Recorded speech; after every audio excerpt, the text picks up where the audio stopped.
Hello and welcome again to Red Gaming Tech for yet more of your daily dose of focused gaming news and myself, Marta. Today is still the 11th of August and this time I have some news for you regarding Call of Duty Advanced Warfare, as the multiplayer for the particular title has been detailed by Activision and Sledgehammer Games. And they have basically detailed quite a few things, including exoskeleton-enabled abilities, customization options, and several new modes. And on top of the standard suite of maneuvers, the exoskeleton will allow you to jump, dodge, dash, slide, and slam into opponents. And you can also equip weapons from a brand new directed energy category. And rather than accounting for ammunition reload windows, you must basically allow the overheating weapons to cool. And these and other weapons will be basically able to be tested outside of matches in a new virtual firing range. Now, this range will come in handy for the Pick 13, which will add customizable score streaks to the create a class function, and players can even choose co-op score streaks if they want to work with a friend. And as well as this, there's yet more customization available in the create an operator mode, which will basically let you create visually distinct characters by kitting them out basically for their entire outfit, and supply drops earned throughout play will include new create and operator gear as well as of course the usual weaponry. Now, moving on from that, I have some information that I think is going to be interesting, as it's the meat of this particular piece of news, the game modes and the maps.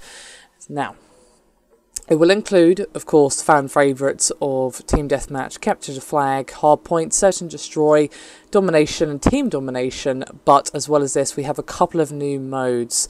Now, these aren't the only new modes that are going to be added, I'm sure, but these are the ones that have been detailed at this time.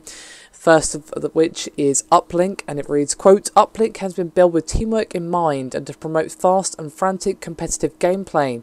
Both teams fight for control of a satellite drone and must race with it in hand to the opponent's uplink."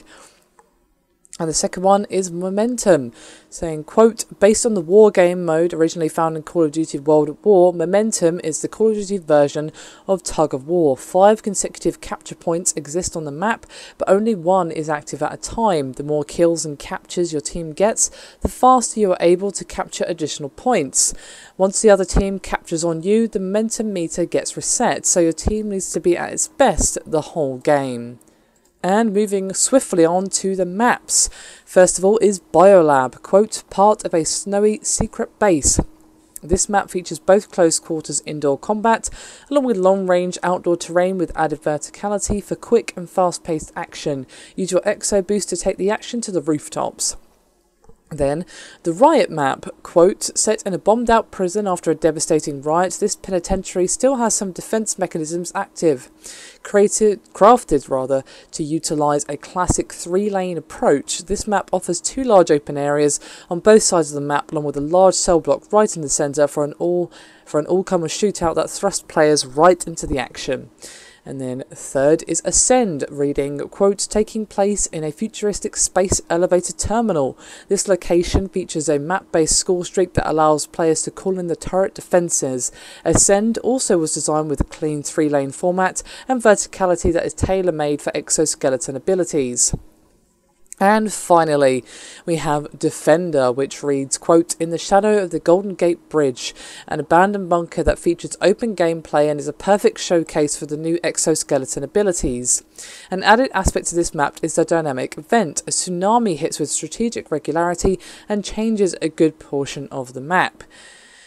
So, that is most of the information revealed. There was one final tidbit, as Activision also detailed the Call of Duty Advanced Warfare Day Zero edition, which basically means that if you pre-order in select territories for any platform, you'll receive 24 hours of early play, which will start on November the 3rd and will also include 2 custom weapons, but they did not, unfortunately, give information on the custom weapons. So, there you have it, quite a lot of information regarding the multiplayer of Call of Duty Advanced Warfare, which is of course going to be the star of the show of that particular title for many, many people. Now, as I've said before, I'm not a huge Call of Duty person, but this game, it looks like it might actually change that for me. The more I hear about it, the more interesting it seems. But I'm really curious as to what you Call of Duty veterans out there have to say about these particular modes and anything you feel they need to add or improve on from previous titles. Anyway, guys, that is me done for this video. I will see you next time.